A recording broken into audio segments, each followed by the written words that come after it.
Bueno, en esta semana, creo que en 2 semanas, Dios ha obrado en la vida de nosotros y más allá, personas que ni siquiera están aquí, en otros lados, conectados con nosotros de una u otra forma.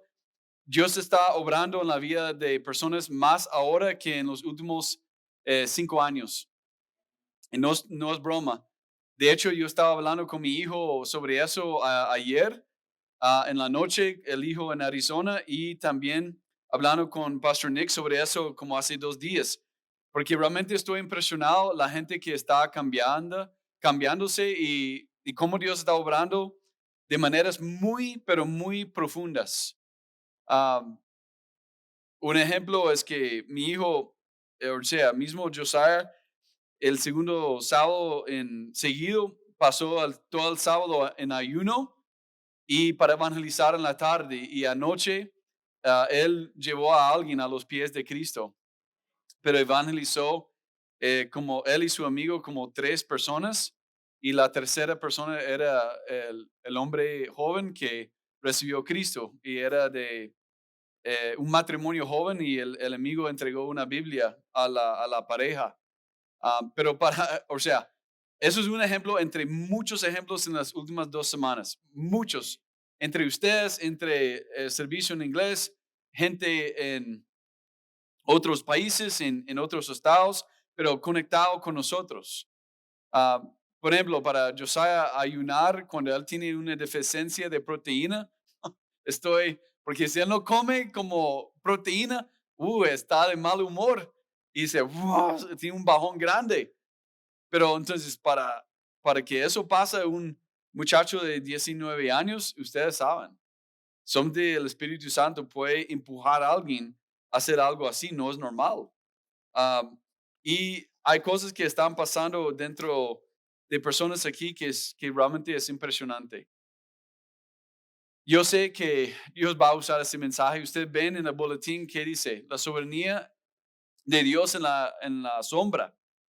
Y eso está por todos lados en la Biblia, pero vamos a ver ejemplos de eso muy claro en ese capítulo de Génesis. Ustedes, tal vez no todos de ustedes estuvieron el domingo pasado cuando comenzamos la historia, pero es bueno porque hoy se conecta. Entonces, los que no pudieron estar el domingo pasado, ustedes van a escuchar algunas cosas parecidas que tocamos el domingo pasado, porque todo está conectado con la soberanía de Dios. Pero en parte de esta lección y esta serie de mensajes de José es necesario hablar sobre José y Jesús. ¿Por qué? Porque José es un tipo de Cristo. Y mucha gente lea y estudia el libro de Génesis, la historia de José, pero sin hacer las conexiones con Jesús. Y ese es un gran problema, porque más profundo que entendimos que toda la Biblia habla de la misma historia, la gloria y la grandeza del plan de la redención de Dios por medio de Cristo Jesús. Y el Antiguo Testamento habla muy bien, muy claro sobre Jesús. Y vamos a ver en esta lista de comparaciones, y ustedes van a ver qué estoy refiriendo, cómo hay conexión entre José y Jesús. Y voy a leerlo un poco rápido, entonces tienen que escuchar muy bien para entender la lista bien de todo lo que es similar a los dos. Primero, ambos son primogénitos, ambos son pastores. Ambos son las más amados de sus padres. Ambos fueron profetizados para ser gobernantes. Tanto los hermanos de José como los de Jesús estaban celosos de ellos y no les creían. José fue enviado por su padre a sus hermanos. Jesús fue enviado por su padre a Israel. Ambos fueron despojados de su abrigo. El abrigo estaba bañado en sangre. Ambos fueron vendidos por uno de los 12 llamados Judá, del griego Judas. Aparentemente José fue asesinado y Jesús verdaderamente por su propia gente para quitarlos del camino. Rubén quería rescatar a José, Pilato quería rescatar a Jesús. José fue vendido como esclavo a Egipto y Jesús fue traicionado por el precio de un esclavo. ambos fueron a Egipto, ambos fueron hechos esclavos, ambos fueron acusados falsamente y castigados. Um, Jehová estaba con ambos, ambos estaban con otros dos condenados a muerte, uno de los cuales fue indultado y dado vida. Recuerden que el cocinero, Dios le restauró a él, pero el otro, Dios le mató. Y Jesús con los dos criminales a los dos lados de él. Ambos declararon lo que se necesitaba para salvar la vida. El Espíritu de Dios habitó en ambos. Todas las rodillas se doblaron ante José. Todas las rodillas se doblarán ante Jesús. Ambos recibieron un nombre que significa Salvador. Ambos recibieron una novia gentil de rey. Los tiempos difíciles vinieron durante su gobierno, 7 años de tribulación. El rey de Egipto designó a José como la única fuente de vida para todos. Dios designó a Jesús para ser nuestra única fuente de vida eterna. Las profecías de que de José gobernaría a sus hermanos, las tribus de Israel, y Jesús gobernaría al mundo entero, incluyendo a Israel. El rey de Egipto de Egipto exaltó a José de la esclavitud para que fuera gobernante sobre todo, para poner todo bajo el dominio del rey. Jesús es exaltado de la esclavitud para poner a todos bajo el gobierno de Dios. José tenía 30 años cuando empezó a trabajar para Faraón. Jesús tenía unos 30 años cuando comenzó su ministerio. Los hermanos de José no lo reconocieron. El propio pueblo de Jesús tampoco.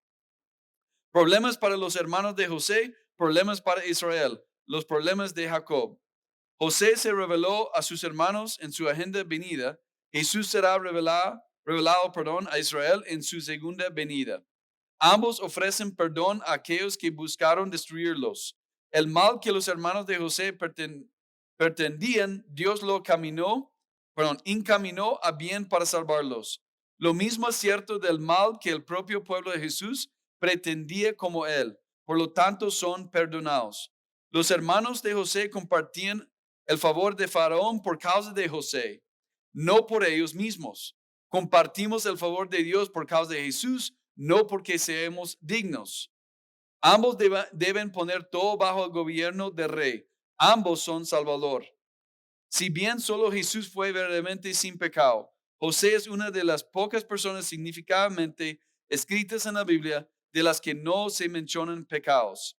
Dos hombres, lo que mencioné anteriormente, dos hombres estaban con José en prisión. El butler fue asesinado y el cocinador de panadería fue restaurado. Dos hombres estaban al lado de Jesús en la cruz. Uno fue al infierno, el otro fue al cielo. José fue vendido por 20 piezas de plata por un esclavo. Jesús fue vendido por 30 piezas de plata por un esclavo. Y muchos han hecho estudios para calcular por inflación en 2200 años el precio era igual. De 20 piezas de plata hasta 30 era el mismo precio. Jacob Israel pensó que José estaba muerto, al igual que los discípulos pensaron que Jesús estaba muerto.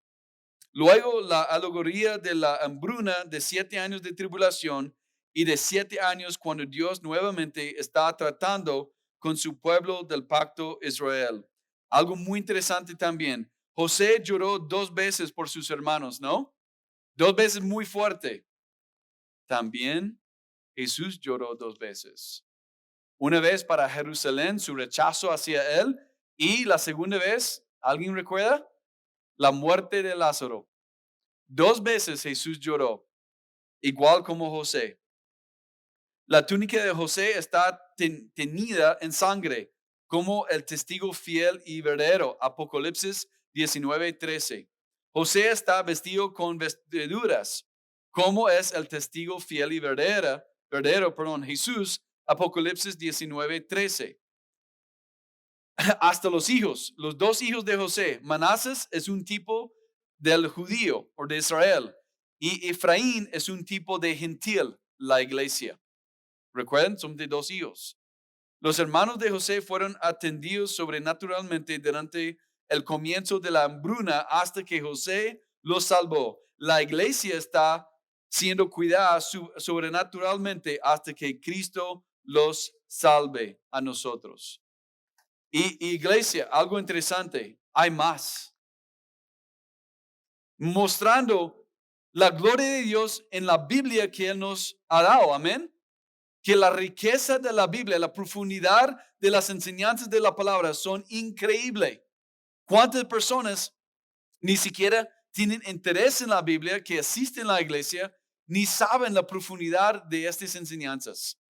Que están por todos lados en la Biblia, las conexiones, Dios preparando el camino para Jesús, nuestro Salvador. Amén. Entonces, 100% seguro, Jesús está en toda la Biblia, está en el Antiguo Testamento. Entonces, regresamos a Génesis 37. Vamos a leer hasta versículo 17. Pero antes de iniciar, es importante que ustedes recuerden, este mensaje toca la soberanía de Dios. La soberanía de Dios en esta historia es bien interesante porque en capítulo 37, que es un capítulo largo, llegamos al segundo parte que los hermanos van a venderlo a ser esclavo o como esclavo. En el momento, la crisis más grande en la vida de José y el nombre de Dios no está mencionado. Ahora, ¿por qué eso es importante? Porque la literatura hebrea es probablemente la literatura más bonita, más compleja, más interesante entre toda la literatura en el mundo. Porque el autor en hebreo está haciendo todo bajo propósito. El nombre de Dios no está mencionado hasta capítulo 39. Tenemos la historia de Judá y Tamar que vamos a tocar en 2 semanas.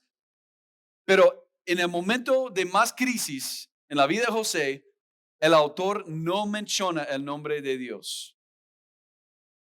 Iglesia, ¿eso es importante o no?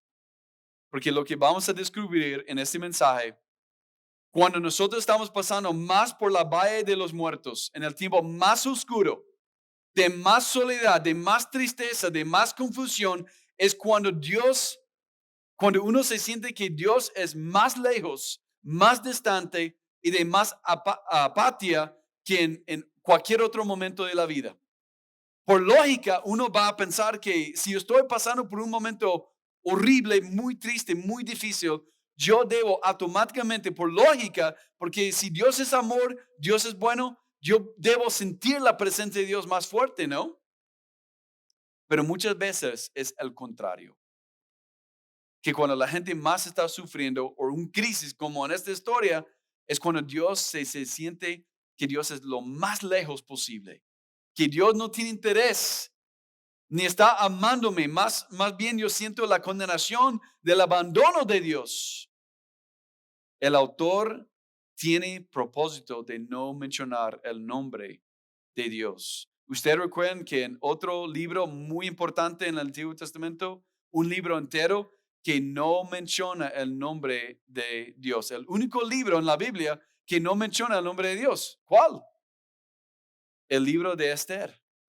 ¿Y por qué? Para enseñar la misma enseñanza. Dios es soberano, control absoluto sobre toda la humanidad, todos los reyes, todos los diputados, todos los que están en eminencia, todos los actores, nosotros, hombres y mujeres, Dios está en control absoluto.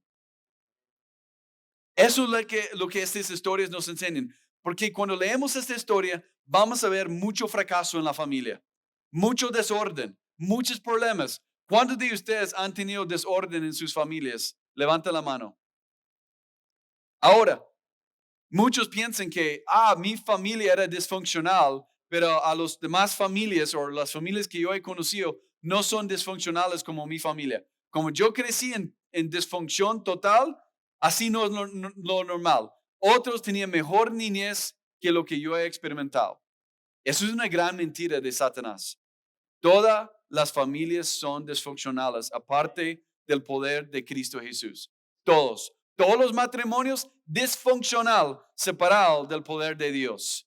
Tenemos que entender eso. Ahora vamos a leer una historia de una familia súper disfuncional. Entonces, después de leer y estudiar la Biblia, debes sentir muy animado, amén. Porque no es solamente tú fracasando mucho, habían fracasos por todos lados con la gente que Dios usó para salvar y también llevar la salvación por medio de ellos mismos. Entonces, comenzamos en Génesis 37, versículo 1. Entonces, Jacob volvió a establecerse en la tierra de Canaán, donde su padre había vivido como extranjero. Ese es el relato de Jacob y su familia cuando José tenía 17 años de edad. A menudo cuidaba los rebaños de su padre, trabajaba para sus medios hermanos, los hijos de Bilhah y Silpa, dos de las esposas de su padre, así que le contaba a su padre acerca de las fechorías que hacían sus hermanos. Jacob amaba a José más que a sus otros hijos porque le había nacido en su vejez. Vejez, perdón. Eso es importante recordar. Por eso un día Jacob mandó a hacer un regalo especial para José, una hermosa túnica. Pero sus hermanos lo odiaban porque su padre lo amaba más que a ellos. No dirigían ni una sola palabra amable hacia José. Una noche José tuvo un sueño y cuando se lo contó a sus hermanos, le odiaron más que nunca. Escuchen este sueño, le dijo.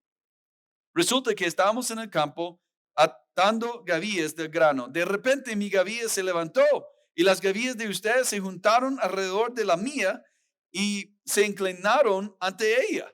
Sus hermanos respondieron, ¿así que crees que serías nuestro rey? No es verdad. ¿De veras piensas que reinarás sobre nosotros?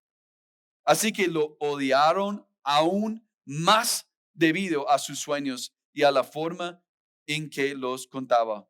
Al poco tiempo José tuvo otro sueño y de nuevo se lo contó a sus hermanos. Escuchan, tuve otro sueño, les dijo. El sol y la luna y 11 estrellas se inclinaban ante mí. Esta vez le contó el sueño a su padre, además de sus hermanos, pero su padre lo reprendió. ¿Qué clase de sueño es ese? Le preguntó. ¿Acaso tu madre, tus hermanos y yo llegaremos a postrarnos delante de ti?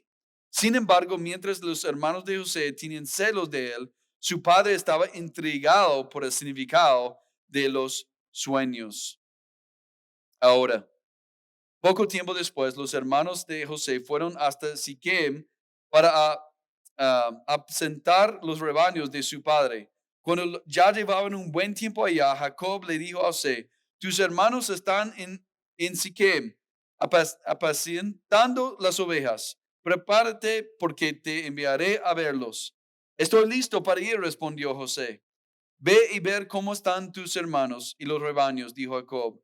Luego vuelve aquí y tráeme noticias de ellos. Así que Jacob despidió a José y él viajó hasta Siquem, donde su casa en el valle de Hebrón.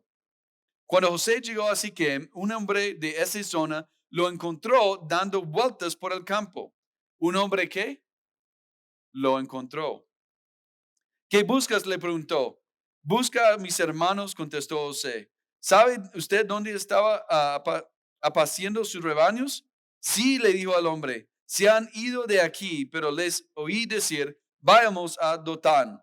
Entonces José siguió a sus hermanos hasta Dotán y allí los encontró. Ya tenemos una pausa, una separación. Pero vamos a regresar a ese punto más adelante en el mensaje, pero quiero mencionarlo ahora. José no sabe dónde están sus hermanos. Dios, su nombre, ni lo que está pasando, de lo que Dios está planificando, nada está escrito.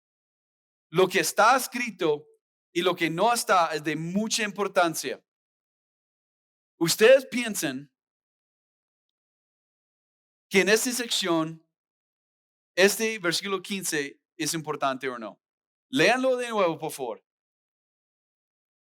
Cuando José llegó a Siquem, un hombre de esa zona lo encontró dando vueltas por el campo. No menciona el nombre del hombre. No menciona quién es o de dónde viene el hombre. Solamente dice, un hombre lo encontró. Entonces, una historia normal, si estamos perdidos buscando por alguien y miramos un hombre o una mujer, Por naturaleza, vamos a ir a preguntar a esa persona si sabe dónde está tal sitio o tal persona. El autor es muy específico. Este hombre desconocido está haciendo qué? Está, dice el texto, lo encontró a José. José no lo encontró a él lo encontró a José.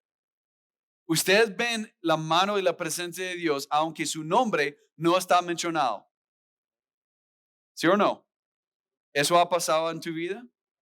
Entonces, este hombre se llama un contacto divino. Que fue un ángel, que fue Jesús mismo, no sabemos, porque el autor no nos dice. Probablemente fue Jesús, o por lo menos un ángel. Está en el punto de experimentar la crisis del abandono, rechazo, dolor más grande de su vida. Y un hombre lo encontró. Y un hombre le dijo dónde estaban los hermanos de José. Dios preparó todo el camino para quebrantar un niño súper mimado. Amén. ¿Quién tiene la culpa? Jacob. Usted recuerda el domingo pasado, Jacob tenía mucho favoritismo. ¿Hacia quién? José, porque dice el texto que por su propia lujuria, su propia satisfacción, su propio pecado, básicamente, él tenía José como su hijo favorito porque era su hijo de su ¿qué? Vejez. No era amor hacia José, era amor hacia él mismo. Por su orgullo, por sus propios deseos pecaminosos, él tenía un amor falso hacia José porque era el hijo de su vejez. Ustedes entienden lo que el autor está enseñándonos. Razones egoístas. No son de lastimó José por mimarlo para mostrarlo a él que él era lo más importante entre todos, hasta que José ni siquiera tenía el entendimiento que sus hermanos le odiaban a él. Les contó esta historia del sueño 2 veces, un sueño diferente, sin poner atención de que eso va a provocar mucha ira en mis hermanos en contra de mí. Va a provocar muchos celos en contra de mis hermanos o de mis hermanos hacia mí. Ni él pensaba que mis hermanos pueden hacerme daño. José sabía que sus hermanos, perdón, ya mataban muchos hombres. Que sus hermanos tenían esta posibilidad o habilidad. Pero José, por ser tan mimado, nada va a pasar a mí. Yo soy el hijo favorito, yo soy especial, yo soy invencible. Nada de lo que yo hago es incorrecto. Todo lo que yo hago es bonito. ¿Ustedes han conocido hermanos así? Levanta la mano. ¿Familiares así? Yo conozco gente en Nicaragua de que en un caso la mamá pensaba eso de su hijo mayor. Y el hijo mayor pensaba que era cierto, que realmente él no era un pecador como otros. Porque él siempre escuchaba, tú eres un hijo tan especial, tanto favor de Dios sobre tu vida, tal y tal, cosas así. La mamá mimando el hijo mayor y destruyó el hijo mayor y ya tomó decisiones muy malas. Entonces, Jacob destruyó, lastimó la vida de José para poner su propio hijo en riesgo de los hermanos. ¿Él solamente destruyó él o también destruyó la vida de los 11 hijos? Causó una situación que se llama tribu. Ahora, en toda la historia de los tribus han vivido en paz o siempre con guerra. Siempre. Entonces, en las mismas familias, el pecado de favoritismo provoca la naturaleza de tribu entre la misma familia hasta que la hermana quiere matar al hermano. El hermano no quiere nada que ver con la hermana. Hasta los primos pelean con uno al otro. O sea, yo sé que los trabajadores de mi cuñado en Arizona, de México, algunos de los que más peleaban eran entre la misma familia. Primos en el sitio de trabajo. Uno mordió la oreja del otro dentro del sitio de trabajo. No eran otros compañeros fulano X del mismo pueblo o del mismo país o otro país de la misma familia.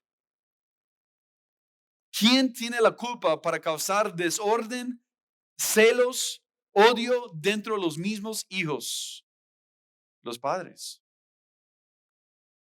Jacob no puso la énfasis en su esposa, la esposa no en él. Y recuerde, ¿cómo Jacob aprendió cómo ser narcisista? ¿Cómo ser un niño mimado? De su mamá. Isaac puso la atención a Esaú, su hermano, y su mamá puso la atención a él como hijo. Ya una división. El matrimonio no tenía unidad. Entonces, ¿qué pasa en Latinoamérica especialmente? La mamá no tiene un buen matrimonio. Tal vez el esposo no está mucho en la casa o no es un hombre fiel. Entonces, ella decide poner toda su atención y comienza a idolatrar su hijo mayor. Y yo quiero, eso va a sonar muy feo lo que voy a decir, pero tengo que decirlo para ser honesto. Yo lo he visto personalmente. La esposa, la mamá no tiene un matrimonio bueno, es un desastre o mucho odio, mucho conflicto entre ellos dos. Entonces la mamá recibe afecto y cariño por medio del hijo mayor que no es normal. Hasta que yo he visto, yo he sido testigo en público y yo he escuchado de mujeres confesando en mi oficina que eso ha pasado. Que la mamá ha recibido toques aún sexuales y cosas así, o ella a su hijo, porque el matrimonio no está. Entonces, ella recibe satisfacción por medio de poner todo su amor a su hijo mayor hasta ser una mujer perversa. Y yo tengo suficiente experiencia y edad para saber que eso pasa por todos lados en Latinoamérica. Eso pasa por todos lados en Asia, especialmente en el sur de Corea. ¿Por qué? Porque tanto de vivir afuera del orden de Dios, de Génesis 2, dejar mamá y papá, y que el hombre unía con la esposa, con la mujer. Unir significa con toda su persona. Es él y ella, punto. ¿Los hijos existieron o no? Cuando Dios dio este mandamiento, creó Eva después de Adán, les dieron este mandamiento, bueno, más a Adán, de rol el orden de Dios para el hombre. Los hijos no existieron. ¿Me explico o no? Ese es el enfoque principal para cada familia en el mundo que debe ser Cristo primero y luego mi cónyuge, no mis hijos. Jacob no tenía este enfoque. Estaba idolatrando a José y perdió a José por 22 años. Dice el texto que cuando aprendió, o sea, escuchó las noticias que un animal salvaje lo mató, él lloró por muchos días. No solamente por muchos días llorando, pero pasando 22 hijos sin su hijo favorito. Cualquier cosa que estamos alabando que no sea Dios, vamos a perder. Que sea trabajo, salud, que sea, puede ser un cónyuge, puede ser un hijo, puede ser dinero, puede ser un amigo. Hay muchas cosas que podemos idolatrar y alabar en lugar de Cristo. Seguro que vamos a perderlo, porque cualquier ídolo va a destruir nuestras vidas. Eso fue un punto de gran misericordia de Dios hacia Jacob, quitando su hijo de él por 22 años. ¿Me estoy explicándome bien o no?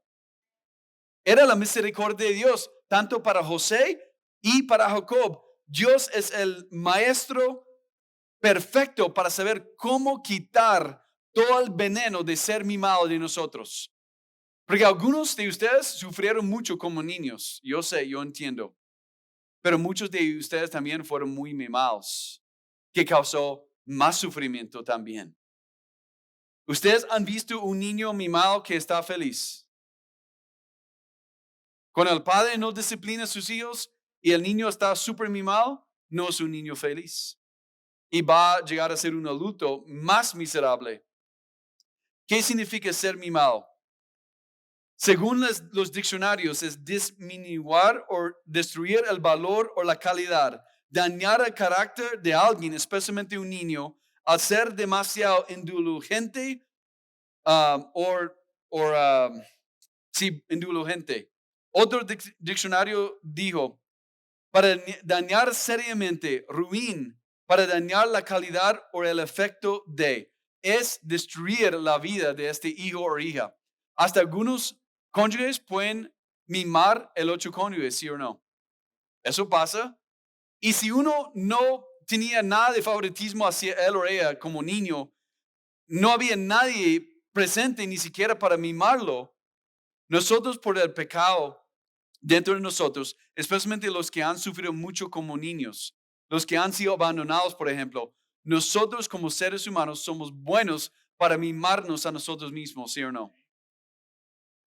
¿Ustedes quieren escuchar ejemplos de eso? Un hombre que sufre mucho abandono o maltrato, abuso de su papá, muy probable que va a tomar mucho licor, pensando que yo merezco la sensación buena que el licor produce. Yo merezco por lo que yo sufrí como niño. Por alguien que toma muchas drogas, que fue abusado sexualmente como niño, va a tomar muchas drogas porque él va a pensar o ella va a pensar, yo merezco eso para cubrir y reemplazar el dolor que yo experimenté como niño. Entonces, todas las drogas que están en los Estados Unidos, la culpa, las personas responsables son los narcos de México o son los padres de los niños. Cuando los padres tienen un matrimonio sólido de Cristo, los niños se sienten seguros, los niños no están mimados, no hay favoritismo en la familia.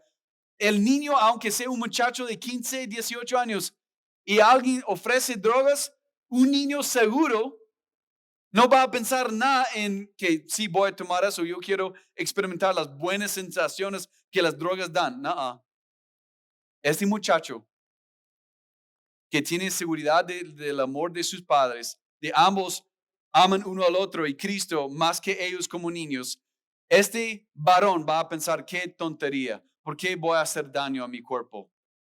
En ningún momento voy a tomar drogas. En ningún momento voy a tomar licor así y ser un borracho, porque va a dañar mi cuerpo, físicamente va a lastimar mi salud y yo puedo quedar como adicto. Ahí es donde está la fuente de todo. No los narcos, ellos no son el problema. Ellos son que están ofreciendo lo que la gente quiere. Pero si la gente está satisfecha con Cristo, no va a querer algo que va a lastimar sus vidas. Ya está en negativo, ya todo está neutro. No hay tentación, no hay problema. Entonces necesitamos entender si mi mamá o papá hubo favoritismo que lastimó mucho mi vida. Por ejemplo, un ejemplo que puede ser la verdad de tu pasado. Si tú eres la persona favorita en tu familia y tú amas tus primos o tus hermanos, eso pone un estrés y una carga tremendamente grande sobre tu persona, ¿sí o no? Tú estás llevando una carga de llevar esta atención especial sabiendo que a los demás no lo reciben. El hecho que los hermanos de José le odiaban a él tanto, con tanto rencor, que querían y tenían planes para matarlo, muestran la profundidad de maldad de Jacob, de poner este nivel de riesgo y estrés sobre su hijo José y también abrir toda la puerta grande a los celos y odio hacia sus otros 11 hijos. Jacob no estaba amando a nadie excepto él mismo. Y muchos de tus papás sus papás y sus mamás hicieron lo mismo. Sus papás no tenían amor real hacia tu persona. Y tú has vivido por 20, 30, 40, 50 años negando esa verdad. Negando la verdad que tu padre o tu mamá no te amaba de verdad, no va a sanar tu corazón para nada. Solamente va a abrir tu corazón a más pecado, más maldad, más adicciones. Pero cuando tú te das cuenta que mi amor, mi papá y mamá no reflejaban nunca el amor de Cristo, me trataban con favoritismo o favoritismo así mis hermanos, pero rechazándome a mí, lo que sea, yo lo confieso que era maldad de ellos, era egoísmo de ellos y yo les perdono por completo, porque Cristo me perdonó a mí. Pero vivir negando, no, mi papá no era tan mal. Él tenía, yo he escuchado eso, él tenía sus razones. Ella tenía su razón. Mentira, son pecadores malvados. Y si no hay Cristo en nuestras vidas, en nuestros matrimonios y familia, todo es un desastre. Nada va a salir bien. Todo va a salir un gran escándalo. Es la gracia, la salvación de Dios que pone nuestras vidas y nuestras familias en orden. Separado del poder de Dios es desastre. Por eso Dios está dándonos esta historia. Eso es tu vida separado de mí. Eso es tu familia separado de mi gracia. Yo soy soberano. Los fracasos de los hombres, tus fracasos, los fracasos de tus propios familiares no cambian nunca mi plan para tu vida. Jamás afectan mi amor y mi plan divino para rescatarte, bendecirte, animarte, restaurarte. Nada me afecta a mí porque yo soy Dios Todopoderoso. Eso es lo que aprendimos en el libro de Job. Tanto sufrimiento de él. Él perdió todo.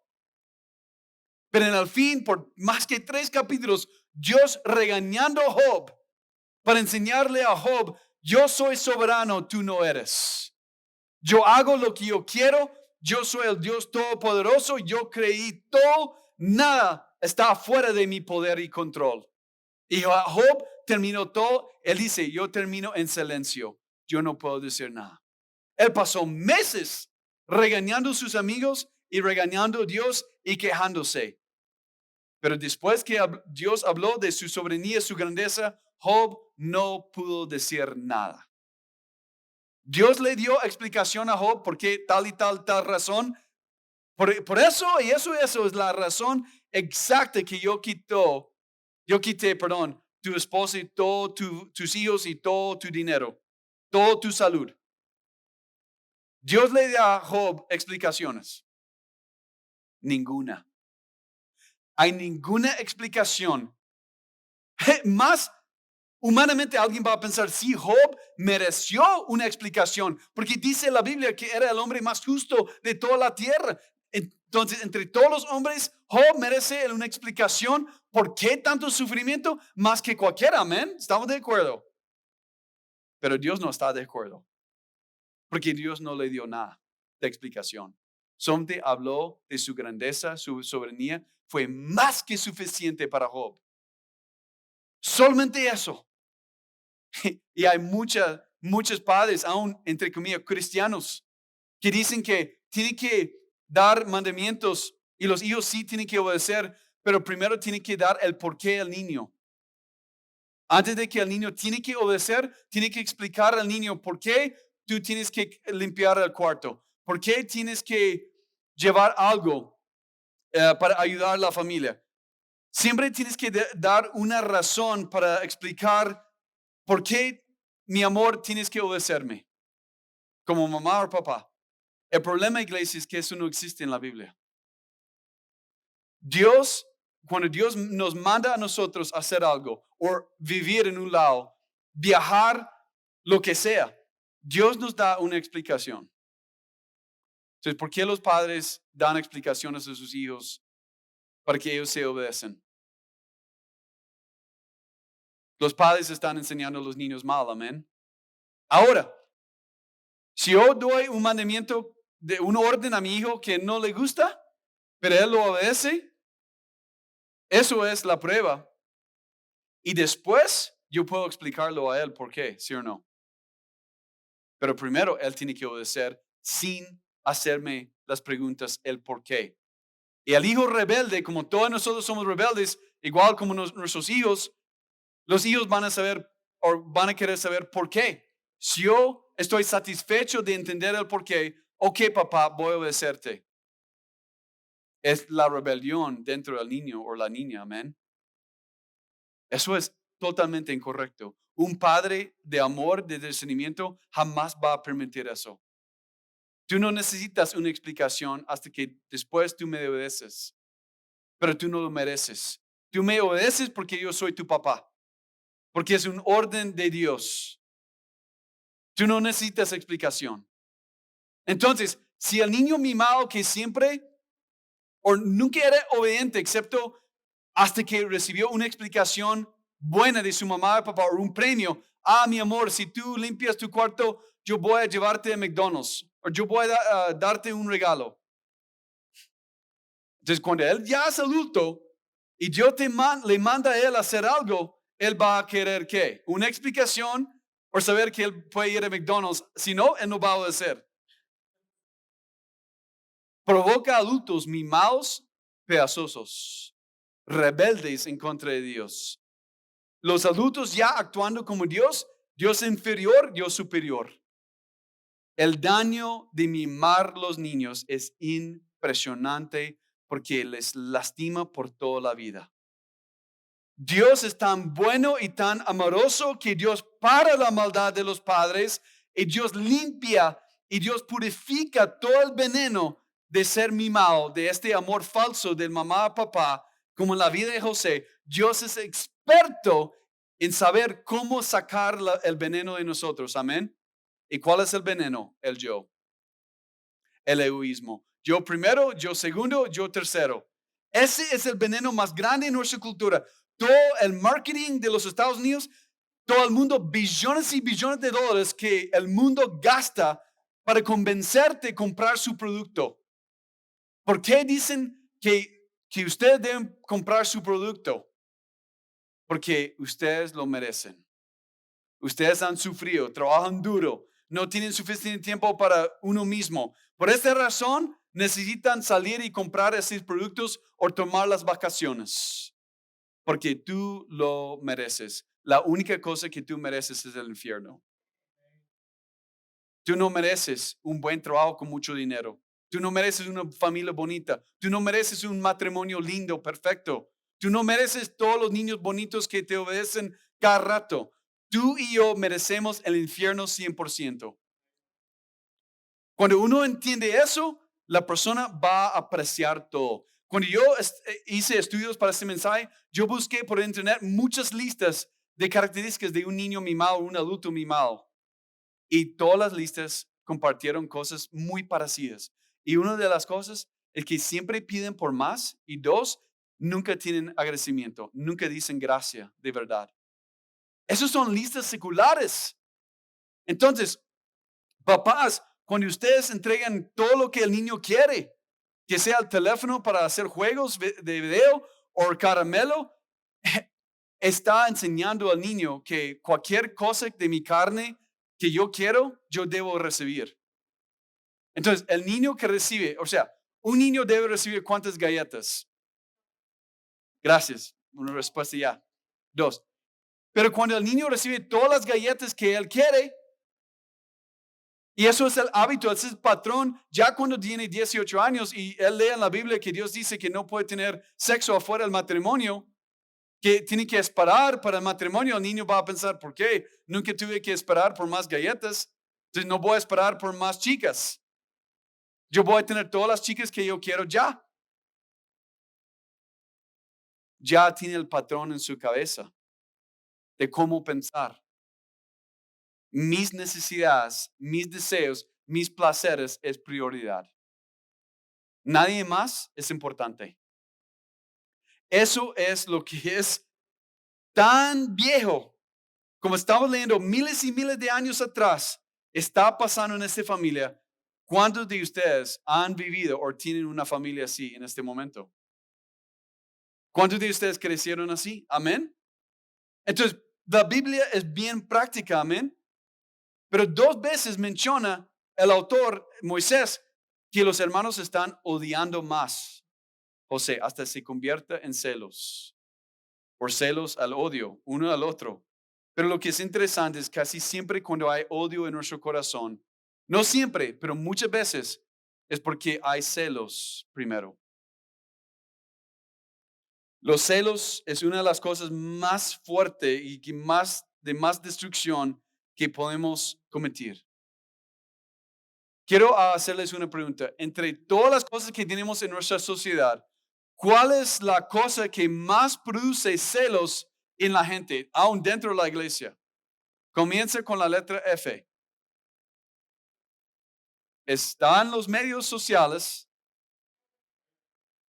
Facebook diseñado, creado por Satanás para crear odio y celos en la gente. Más en las mujeres. Cuando ven ella en la playa con su marido, el marido está besándola y la mujer está pensando, ¿por qué mi marido nunca me lleva a la playa?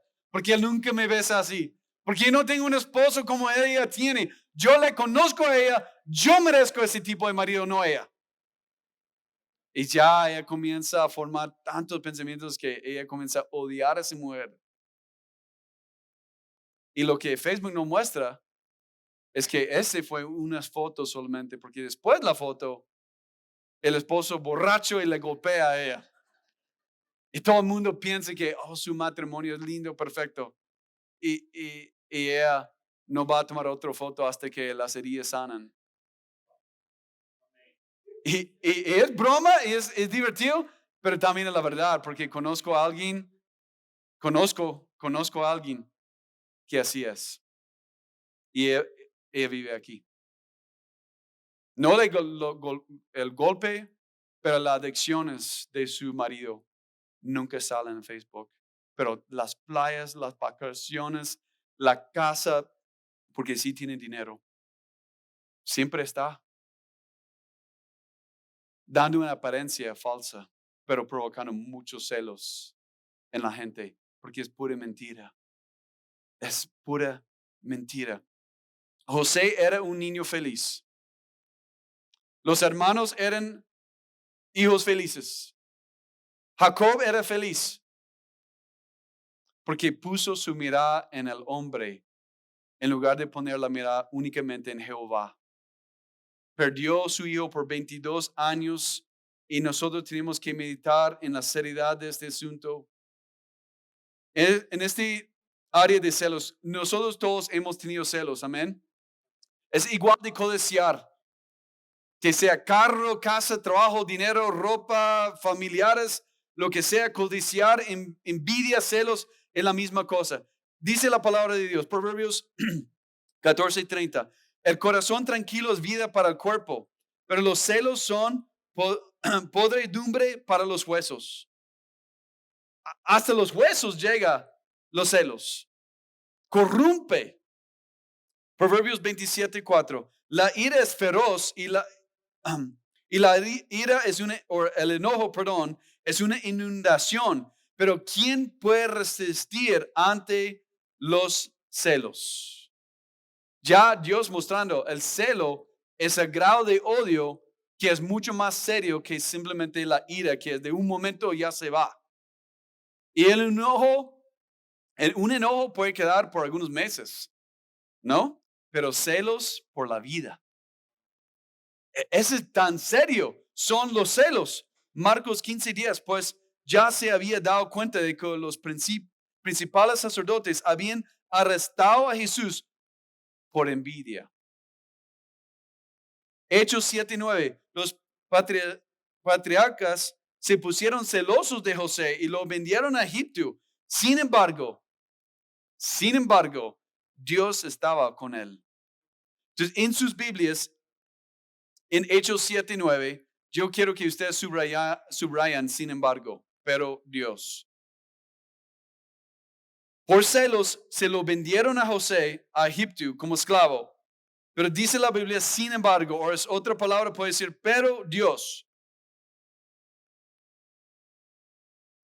Fui abusado como niño o como niña, pero Dios. Sin embargo, Dios. Yo perdí todo mi dinero, quedé sin casa, sin carro. Yo quedé destruido, mi vida. Sin embargo, Dios. Mi matrimonio fracasado, divorcio. Mi familia me abandonó. Sin embargo, Dios. Sin embargo, Dios. Hechos 13:45. Pero cuando los judíos vieron la multitud, se llenaron de celos y comenzaron a contradecir las cosas que Pablo decía y blasfemaban. Los mismos judíos, supuestamente con reverencia a la ley de Dios, los celos les llevaron a ¿qué? Blasfemiarle a Dios. ¡Wow! Los celos han llevado a muchos hombres y mujeres supuestamente buenos, hombres y mujeres nobles, cometer pecados horribles, ¿sí o no? Yo he conocido y he tenido amigos, podemos decir buenos, hombres buenos, que han tenido celos por causa de mi esposa, por ser una mujer noble y ellos tuvieron esposas no tan nobles, causando a estos hombres para traicionarme por causa de mi esposa, y lo ha pasado. Y uno en particular me traicionó muy mal, nos dejó muy mal por actuar como un cristiano fuerte y sólido que mostró que tenía amor real hacia nosotros y la familia, pero siempre me daba cumplidos. Y cuando alguien te da muchos cumplidos, ya el odio y el celo está en su corazón. Y solamente es una cuestión de tiempo que esa persona va a traicionarte. Porque realmente este hombre en particular tenía muchos celos por causa de ver que Tania le amaba a Jesús y la esposa de él no. Y él dice, y yo lo escuché desde antes de conocerlo bien, pero él siempre decía, la razón que no estoy en ministerio tiempo completo es por causa de la culpa de mi esposa. Porque él no le amaba a Jesús ni quería leer su Biblia. Decía siempre era cristiana, pero no es cristiana. Pero siempre actuaba como cristiana, llegando a la iglesia, llevando su Biblia, diciendo las palabras evangélicas correctas. Pero ella no es realmente una cristiana. Pero él siempre echaba la culpa. Que yo en ministerio tiempo completo, él mayor de mí, pero siempre diciendo cosas del ministerio como, wow, la bendición de Dios sobre ustedes, sobre el ministerio, sobre X cosa. Y siempre dando cumplidos sobre como Tania, como mujer piadosa, pero también siempre criticando a su propia esposa. Ya en cuestión de algunos años me traicionó muy fuerte, pero la diferencia es que Dios restauró lo que él robó. Dios restauró y sanó todos los daños que él quería hacer y sí hacía. Pero aquí es lo más triste. Él todavía está casado con la misma mujer en un matrimonio miserable. Entonces, aunque la persona trate de tomar venganza por los celos, en el fin son más miserables. Los hermanos de José, y que vamos a tocar en el próximo domingo, después de vender José, ya no tenemos el problema, ya nuestro hermano va para Egipto. Los hermanos estaban felices. No, porque ya sabemos de que toda su vida llevaban esta culpabilidad en sus corazones, porque sale en el fin de la historia. Llevaban eso muy dentro de sus corazones. Entonces, Dios sí va a proteger y restaurar los que te han traicionado o los que te han abandonado. Eso es seguro. Pero son ellos que están sufriendo. Entonces, ¿por qué uno va a tener envidia o celos en su corazón? Porque no está satisfecho con Cristo. Recuerda lo que bien la Biblia dice. Si Dios ha dado su propio Hijo Cristo Jesús, ¿por qué con mucho más razón Dios va a entregar a todos nosotros? Si el mejor regalo, el máximo regalo es Cristo Jesús, su propio Hijo, su único Hijo, ¿por qué vamos a tener dudas si Dios va a entregarnos otros regalos bonitos que sí necesitamos? Por supuesto que sí, porque ha mostrado de que Él es fiel. Entonces, pensando en la redención de Dios, Nada en nuestras vidas, los errores que hemos cometido, los fracasos y daños de otros hacia nosotros, nada cambia la soberanía de Dios, porque recuerden cómo la historia termina. Todo el libro de Génesis termina en capítulo 50, cuando José les dice a sus hermanos, ustedes lo hicieron todo por lo malo, pero Dios, ¿qué? Lo tuvieron para lo bueno, para la salvación de muchos, mostrando de que aunque fracasamos y otros fracasan, nada cambia el poder de la redención de Dios de convertir el malo, lo malo o el pecado aún dentro de nosotros en algo bueno. Nada puede parar eso. Eso es lo que significa la salvación de Cristo Jesús. Cuando Dios toma nuestros fracasos y Dios se convierte todo en algo para corregirnos y liberarnos del yo, el egoísmo.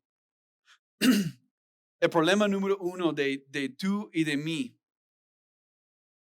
no es falta de dinero, falta de salud, falta de familia con más amor y más apoyo.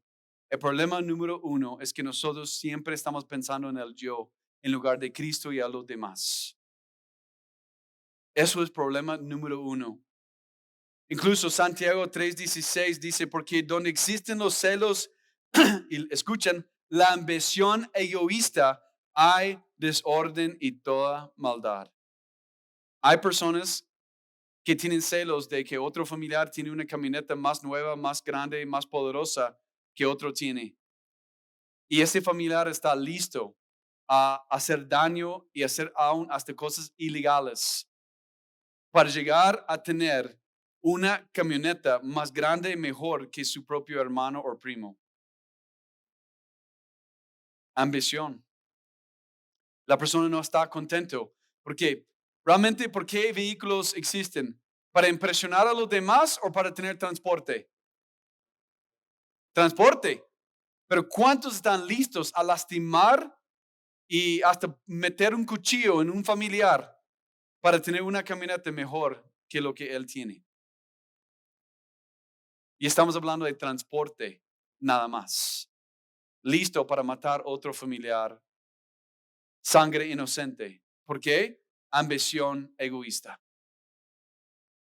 Cualquier raíz de tristeza o miseria en tu vida, tú puedes encontrar que tiene que ver con ambición egoísta. No estás contento con Cristo Jesús. No entiendes que aunque cosas malas han pasado, tú has sufrido cosas horribles y no quiero menospreciar eso nunca, lo que ustedes han sufrido. Pero tampoco quiero dejarle ahí. Quiero que tú entiendes claramente que la soberanía de Dios es más grande que cualquier fracaso tuyo o los fracasos de los demás. Y eso es lo que la vida de José nos enseña, que entre un desorden de familia disfuncional,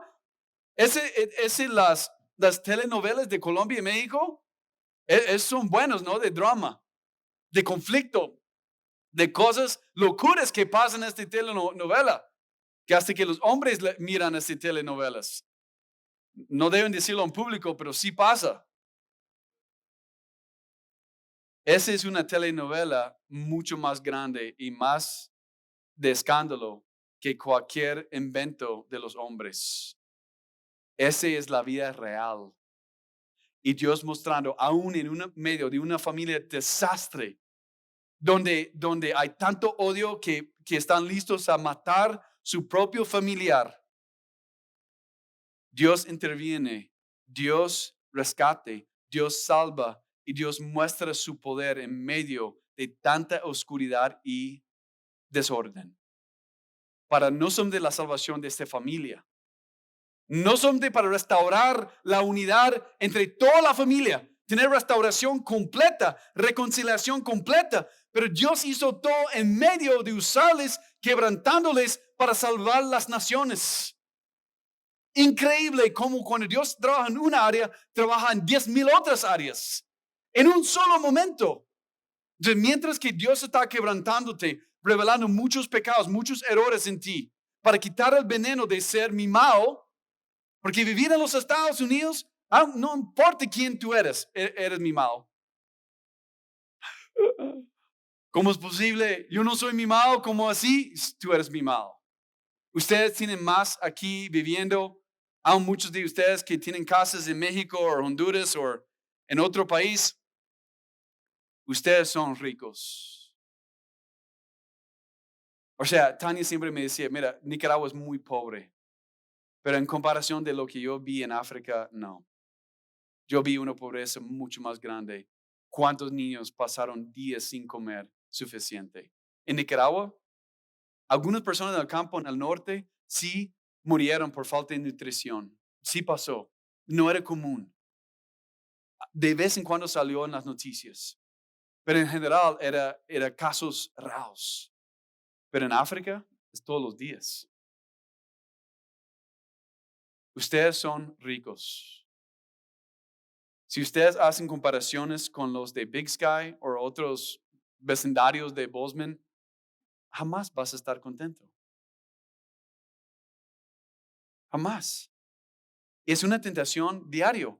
Cuando llegamos a la escuela y hay un Range Rover parqueado al lado de nosotros y la mujer con, wow, $3,000 de ropa, es como, esa es la tendencia, como, es una reacción inmediata. Hacer la comparación. Pero la persona normalmente, una persona miserable, que su dinero no les rescata. Y que cuidado que ustedes piensen que si ganas más o tienes una mejor esposa o esposo, tú puedes ser una persona feliz. Es una gran mentira, un gran engaño. El secreto es morir, siendo crucificado con Cristo, para que Cristo vive más en mí, para que yo menguo, para que Cristo crezca.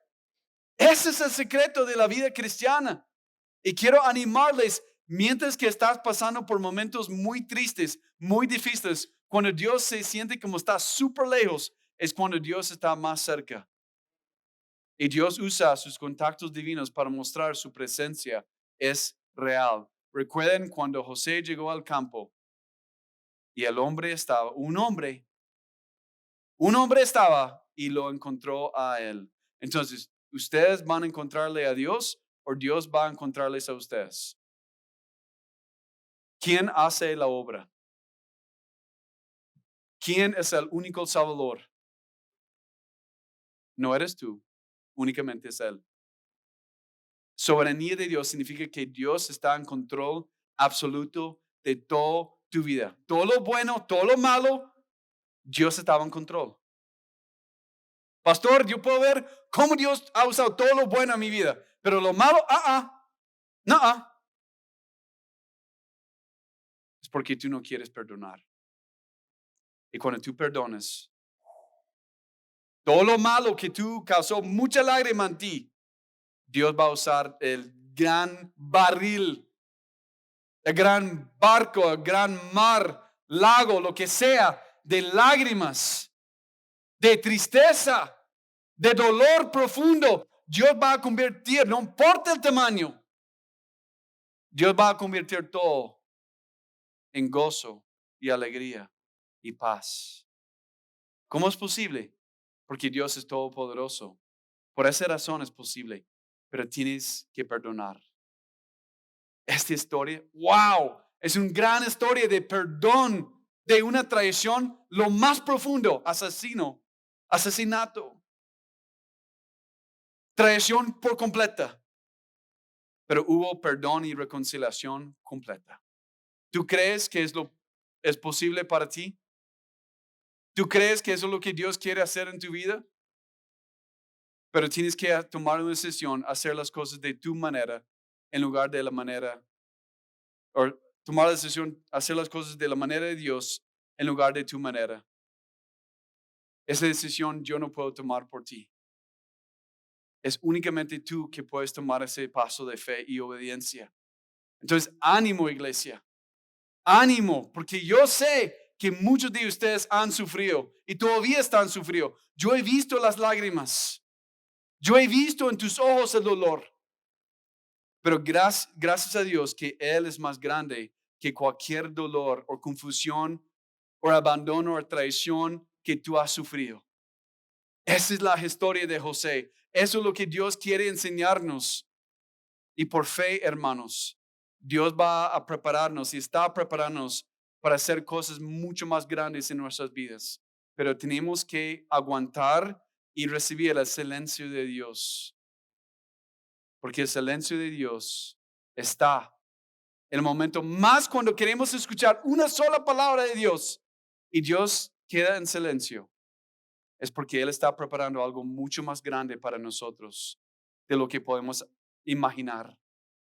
Por eso los momentos difíciles, feos, porque Dios está usando estos tiempos para sacar todo el veneno, toda la maldad de nosotros. Déjalo hacerlo, ¿ok?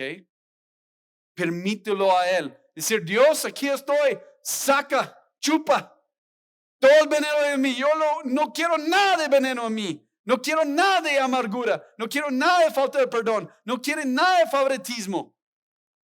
Yo quiero perdonar por completo la maldad y los errores y fracasos de mis padres porque no quiero repetir esos pecados a mis hijos. No quiero, Señor. Yo lo he visto, yo he sufrido. No quiero que mis hijos sufren lo que yo he sufrido. Y hermanos, yo he orado esta misma oración por mis propios hijos. Yo he visto, experimentado este veneno. Dios, yo no quiero ese veneno en mí. Lo que yo vi en mi familia y mis padres, causó tantos días y meses y años horribles. Pero Dios es un Dios de la salvación y redención. Yo quiero pedirles tomar decisiones hoy de hacer la llamada o escribir la carta, perdonar el padre, la mamá, abuelo, abuela, quien sea. Llama a la persona hoy. No permite que un momento más. Yo quiero decir, y hasta el punto de que es mejor no comer nada hasta que tú perdones por completo por tu papá mimando a tu hermano y rechazándote a ti. Perdonar a tu mamá por completo por hacerte favorito en lugar de tus hermanos. Porque cualquier ejemplo muestra que el amor de mamá y papá era un amor falso. Ninguna, lo que tocamos el domingo pasado, ningún padre de amor real va a tener favoritismo con sus hijos. Jamás. Un padre que muestra favoritismo es un padre malo. Y si tú lo has hecho, es tiempo para que tú te arrepientas y llama a tu hijo o tu hija, a todos los hijos, y les pide perdón. Porque mujeres, tu hijo mayor no es, tu Salvador. Es únicamente Cristo Jesús, nadie más. ¿Tú crees eso? Porque tú primero tienes que tener esa transformación en tu corazón y luego tú tienes que comenzar a hablar con otros familiares que hacen eso y no saben que es un pecado grande. Ustedes tienen que ser misioneros, embajadores y predicar el evangelio a sus familiares que hasta hoy están destruyendo sus hijos. Ustedes tienen una misión, amén. ¿Van a hacerlo? Otra vez, no permite que ninguna comida toque tus labios sin haber perdonado cualquier familiar. Y si alguien ha tenido muchos celos en contra de ti, es tiempo de perdonar a esa persona de corazón. Y Dios va a honrar tu vida. Oremos. Padre Celestial, gracias por tu amor hacia nosotros. Gracias por la historia de José. Gracias por amarnos con un amor incondicional. Yo oro, Señor, para que cada persona en esta iglesia pueda tener un corazón libre, sin corrupción, con satisfacción completa en ti, con perdón absoluto en sus corazones, en sus vidas, para que tú recibas toda la gloria y la honra, Señor. Entregamos estos tiempos en tus manos y que, Señor, podemos ser obedientes y tomar las acciones que son necesarias, Señor, para tener un corazón libre. En el nombre de Cristo Jesús. Amén. Muchas gracias por ver el sermón de hoy. Si quieren otros, vayan a la página web de YouTube donde pueden encontrar cada sermón cada semana. Gracias. Recuerde, por favor, pone like y subscribe. Bendiciones.